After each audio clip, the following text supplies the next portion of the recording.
संत राजनीति को दिशा देते हैं। राजनीति में जो नीति शब्द है वह धर्म का दिया हुआ है। साध्वी ऋतुंबरा दीदी महाकालेश्वर की नगरी उज्जैनी में इन दिनों धर्म की गंगा बह रही है। इसका लाभ बड़ी संख्या में शहरवासी ले भी रहे हैं।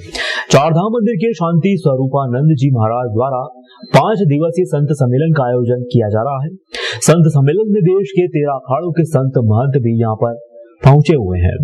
इसमें युग पुरुष स्वामी परमानंद गिरी महाराज, साध्वी ऋतंबरा, स्वामी विश्वात्मानंद, सत्यानंद गिरी जी महाराज, शरणानंद महाराज, ज्ञानदेव महाराज समेत देश भर के संत मंडलेश्वर, महामंडलेश्वर साध्वी मंडल पहुंचे। यहाँ ज्ञान की अमृत वर्षा कर रही है।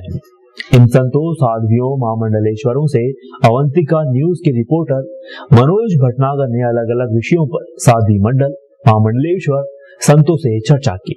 पहले युग पुरुष पूज्य महामंडलेश्वर स्वामी परमानंद गिरी जी महाराज ने अवंतिका न्यूज से चर्चा करते हुए कहा कि अब पूज्य गुरुदेव की स्मृति में सम्मेलन हो रहा है। यहाँ के लोगों को कई दिनों में संतों का आशीर्वाद मिलेगा। दोनों तरफ से आशीर्वाद उपस्थित होगा तो है, परंतु संतों के वाणी का प्रसाद भी यहाँ पर जरूर मिलेगा। मंडलेश्वर आचार्य मंडलेश्वर कई अखाड़ों के संत आए हैं और ये मेरे गुरुदेव की स्मृति में हो रहा है और इन कई दिनों में लगातार उन संतों का आशीर्वाद मिलेगा। दोनों तरह से आशीर्वाद उपस्थिति का तो है, पर उनकी वाणी का प्रसाद मिलेगा और बिना संतों की वाणी के कोई बहुत ऊंचाई प्राप्त नहीं करता। लौकिक सफलताएं तो कई बार न्याय अन्याय और कई हथकंडों से भी मिल जाती है, परंतु आध्यात्मिक ऊंचाई बिना साधना और गुरुओं की कृपा के नहीं होता। वो ऐसा अवसर पवित्र प्राप्त हुआ है, अधिक से अधिक लोगों को लाभ लेना चाहिए। क्षेत्र पर दूसरा है कि इस युग में पर्यटन ना हो तो नई पीढ़ी जुड़ती नहीं है, तो नई पीढ़ी को जोड़ने के लिए पर्यटन भी हो और साथ में प्राचीनता भी बनी रहे। तो आधुनिक की सुंदरीकरण में मेरी समझ में अभी ऐसा नहीं है कि जो विकृति आए। विकृति तो अन्य माध्यमों से आती है जिस पर रोक लगनी चाहिए। दूसरा साध्वी ऋतंबरा दीदी भी इस संत सम्मेलन में पहुंची और वह यहाँ पर करीब 3 दिन रुकेंगी। अवंतिका न्यूज साध्वी दीदी से अपने सवाल में पूछा कि उज्जैन धार्मिक नगरी है, यहाँ महाकाल आने वाले मार्ग पर मांस व मदिरा बिक रही है। इस नगरी को सरकार द्वारा धर्म नगरी घोषित नहीं किया गया है। इस पर साध्वी ऋतंबरा जी ने कहा, जब हम उज्जैन में प्रवेश कर रहे थे, प्रवेश करते करते जब यह सारा दृश्य देखा तो मन में बड़ा उद्वेलन हुआ कि हमारी जो धार्मिक नगरियां हैं उनकी पवित्रता, सुचिता होनी चाहिए, लेकिन इसके पीछे हिंदू समाज को स्वयं भी संयम की जरूरत है। हम किसी दूसरे के ऊपर आरोप नहीं लगा सकते, लेकिन धार्मिक नगरी में रहने की कुछ मर्यादाएं होती हैं। इसका पालन सर्व समाज को मिलकर करना चाहिए। कि ये तो हम भी जब कल उज्जैन में प्रवेश कर रहे थे और प्रवेश करते करते जब ये सारा दृश्य देखा तो मन में बड़ा उद्वेलन हुआ कि हमारी जो धार्मिक नगरियां हैं उनकी पवित्रता, शुचिता, लेकिन इसके पीछे ना हिंदू समाज को स्वयं भी संयम की जरूरत है। हम किसी दूसरे के ऊपर आरोप नहीं लगा सकते, लेकिन धार्मिक नगरी में रहने की कुछ मर्यादाएं होती हैं जिसका पालन सर्व समाज को मिलकर करना चाहिए। और जब समाज इस तरह के उत्कर्ष आचरण का स्वामी बनता है तो फिर अपने आप व्यवस्था भी वैसी बनती हैं। लेकिन ये बात निश्चित है कि उज्जैनी तो केंद्र रहा है ज्ञान का भी। ये तो भगवान श्री कृष्ण की विद्या की भूमि रही है। महाकाल यहाँ स्वयं विराजमान है, तो निश्चित रूप से आसपास उसी पवित्रता के दर्शन करने का मन तो होता है। निर्वाण पीठाधीश्वर आचार्य महामंडलेश्वर राजगुरु बीकानेर स्वामी विश्वात्मानंद भारती ने अवंतिका न्यूज द्वारा पूछे गए सवाल, पाश्चात्य संस्कृति से सनातन संस्कृति रक्षा किस प्रकार की जाए, इस पर महामंडलेश्वर ने कहा कि सर्वप्रथम माता पिता अपने बच्चों को संस्कारों द्वारा तैयार करें, ताकि गुरु इस प्रकार तैयार करेगा। भारतीय संस्कृति की, भारतीय मनीषा की एवं सिद्धांतों की रक्षा होगी। महाराज जी, आजकल लोग पाश्चात्य संस्कृति की ओर जा रहे हैं, तो अपने संस्कृति की रक्षा किस प्रकार से की जाएगी? अपनी संस्कृति की रक्षा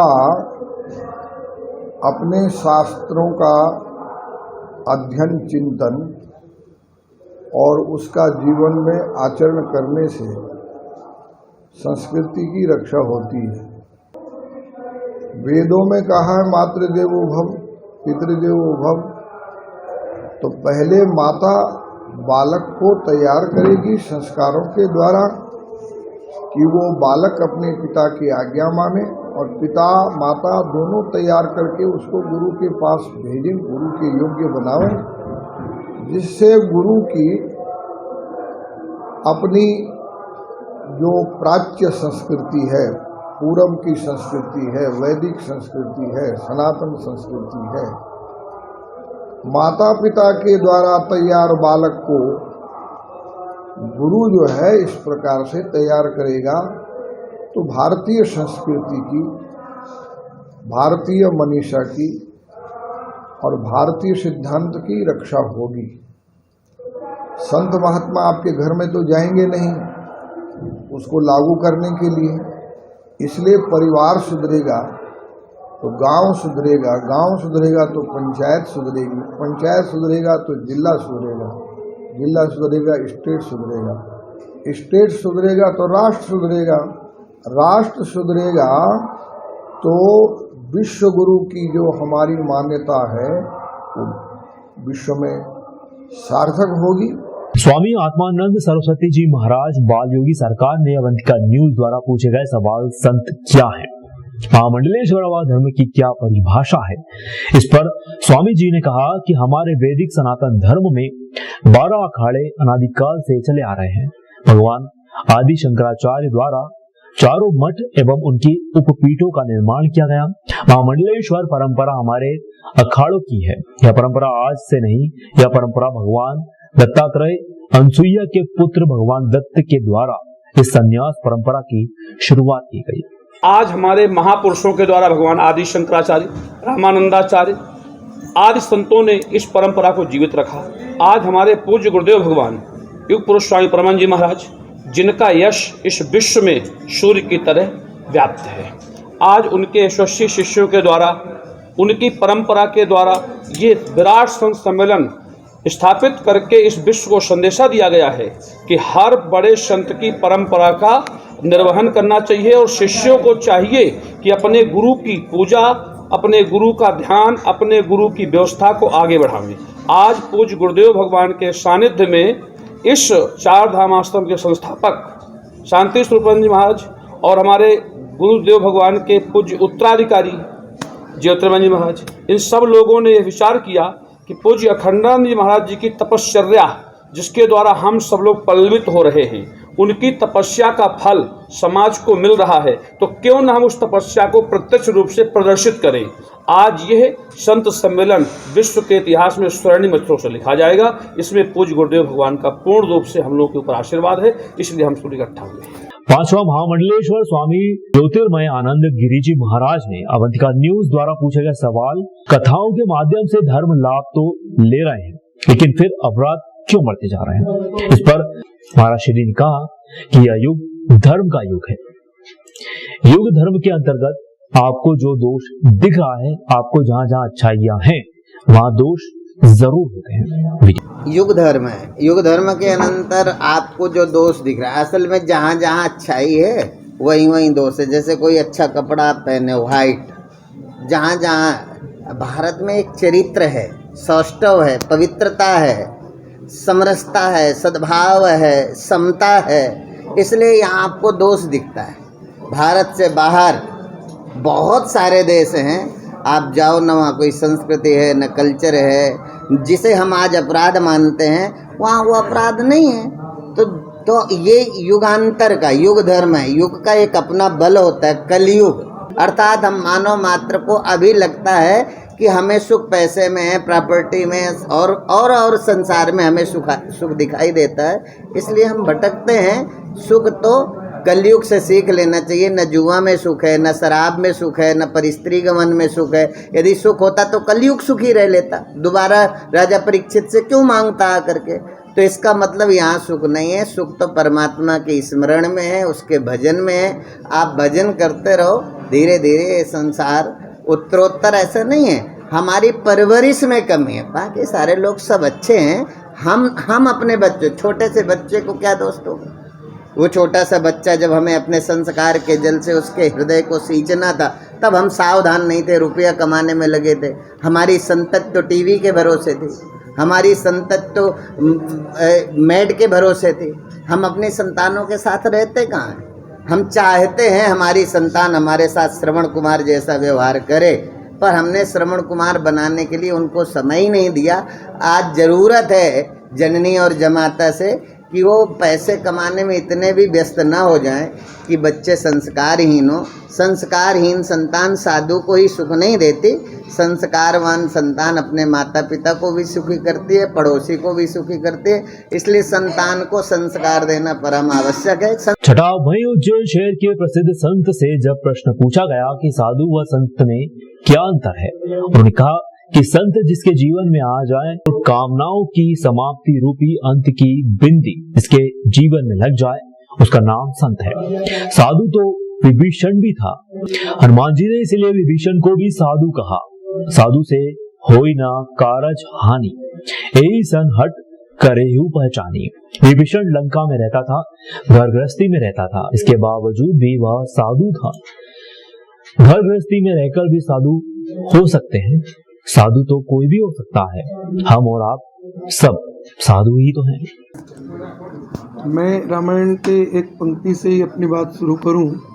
हमने संत और साधु की बात पूछी है, तो रामचरितमानस में आता है, आज धन्य में धन्य अति यद्यपि सब विधिहीन, निज जन जानि राम मोहि संत समागम दीन। ये काबू जी और गुरु जी का प्रसंग है, और आप कह रहे हैं संत और साधु में क्या अंतर है। सत्य जिसके जीवन में आ जाए और कामनाओं की समाप्ति रूपी अंत की बिंदी जिसके जीवन में लग जाए, सत्य और कामनाओं की अंत की बिंदी ऊपर लग गई, उसका नाम संत है। जिसके जीवन से कामनाएं संसार की समाप्त हो जाए, सत्य जीवन में आया और सत्य के ऊपर एक बिंदी लग गई, तो वो उस कामनाओं का अंत हो गया। जिसके जीवन से सांसारिक कामनाओं का अंत होकर केवल जगत की भलाई जीवन में बच जाए, उसका नाम संत। और साधु तो विभीषण भी था, इसलिए हनुमान जी ने साधु उसको विभीषण को भी कह दिया, साधु से होई ना कारज हानि, ऐसन घट करी हूँ पहचानी। तो विभीषण लंका में रहता था, घर गृहस्थी में रहता था, उसका नाम भी साधु है। ऐसे घर गृहस्थी में रह के भी आप भी साधु हो सकते हैं। साधु तो कोई भी हो सकता है, लेकिन संत होने में थोड़ी परेशानी है। कामनाओं का अंत करना पड़ेगा। सत्य जीवन में आ जाए, साउरता और कामनाओं का अंत हो जाए, उसका नाम संत है। और साधु तो विभीषण घर गृहस्थी में, रामायण में प्रमाण है। हम सब साधु हैं, आप साधु हैं, हम साधु हैं, सब साधु हैं। सातवां, आनंद अखाड़े आचार्य स्वामी बालकानंद गिरिजी महाराज महामंडलेश्वर ने चर्चा में कहा कि संत सम्मेलन के साथ यह कार्यक्रम जो आयोजित हो रहा है, गुरु परंपरा को निर्वाह करते हुए युवा सन्यासियों को संकेत है कि गुरु परंपरा के अनुसार व्यक्ति के अनुरूप आगे लेकर इसे जरूर जाएं। गुरु एक ऐसा शब्द है जो अंतःकरण में जब उस गुरु शब्द को धारण करते हैं तो हमारी मति विकार मुक्त होती है, हमारी मति शुद्ध होती है। और जब हमारी मति शुद्ध होती है तो उस गुरु की छवि, उस गुरु का चित्र हमारी स्मृति में आता है। और जैसे हमारी स्मृति में उस गुरु का चित्र आता है, हमारी स्मृति में गुरु का चित्रण होता है, तो हमको ब्रह्म ज्ञान होने लगता है। तो हमारी प्रज्ञा जो है वो ब्रह्म ज्ञान में हो जाती है। जब वो प्रज्ञा विवेकशील हो जाती है तो हमारा समस्त जीवन विकार मुक्त हो जाता है। और जब विकार मुक्त हो जाता है तब हम एक उच्च श्रेणी के सन्यासी बनते हैं, तो उच्च श्रेणी के ज्ञानवान बनते हैं। तो जो उच्च श्रेणी का सन्यासी है उसका दायित्व है कि वो सनातन धर्म के संस्कारों को जन जन तक पहुंचाए। और सनातन धर्म के संस्कारों को जन जन तक पहुंचाने का ये एक माध्यम है, और गुरु परंपरा को निर्वाह करने का ये एक माध्यम है। तो आज का संकेत है सभी सन्यासियों को इस परंपरा का पालन करना चाहिए। गुरु जी, आने वाली सिंहस्थ को लेकर भी कोई बैठक आयोजित की जाएगी, क्या माना जा रहा है, क्या है? सिंहस्थ को लेकर के तो देखिए, सिंहस्थ कुंभ मेला प्राचीन परंपरा से चलता है, और परंपरा के अनुसार उस कुंभ मेला में बहुत विराट आयोजन होता ही है। जब संत एकत्रित होते हैं, जब संतों की गोष्ठी होती है तो वो धार्मिक चर्चाएं होती हैं। और कुंभ हमारा सनातन धर्म का एक ऐसा धार्मिक आयोजन है जिसके विषय में चर्चा होना अनिवार्य है। आठवां संत अवधेश पुरी जी महाराज ने चर्चा में कहा कि संत सम्मेलन सनातन संस्कृति की रक्षा के लिए संत सम्मेलन होते हैं। इस संत सम्मेलन का भी मुख्य रूप से यही उद्देश्य होता है। बिल्कुल ठीक है। सनातन संस्कृति के, सनातन धर्म के संरक्षण के लिए ही संतों के सम्मेलन होते हैं और इस सम्मेलन का भी जो सार है या उद्देश्य है वो भी सनातन धर्म की रक्षा है, सनातन संस्कृति की रक्षा है। इसी को लेकर के सारे संत यहाँ एकत्रित हैं, अपने अपने विचार व्यक्त कर रहे हैं और मैंने एक उदाहरण भी आपको दिया ही है। इन सब कामों को हम करेंगे तभी तो हमारे धर्म की और संस्कृति की रक्षा होगी। तो सभी संत उसी के लिए प्रयत्नशील हैं।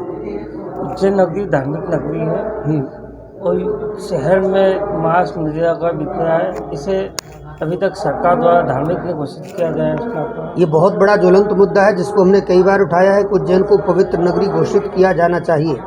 जब यहाँ महाकाल लोक का भी अभी निर्माण हो गया, जब यहाँ लाखों श्रद्धालु प्रतिदिन आ रहे हैं, तो ऐसी स्थिति में जब वह जिन रास्तों से गुजरते हैं और मांस मदिरा की दुकानें देखते हैं तो निश्चित रूप से उनकी भावनाओं को ठेस पहुँचती है, आघात पहुँचता है, बुरा लगता है उनको।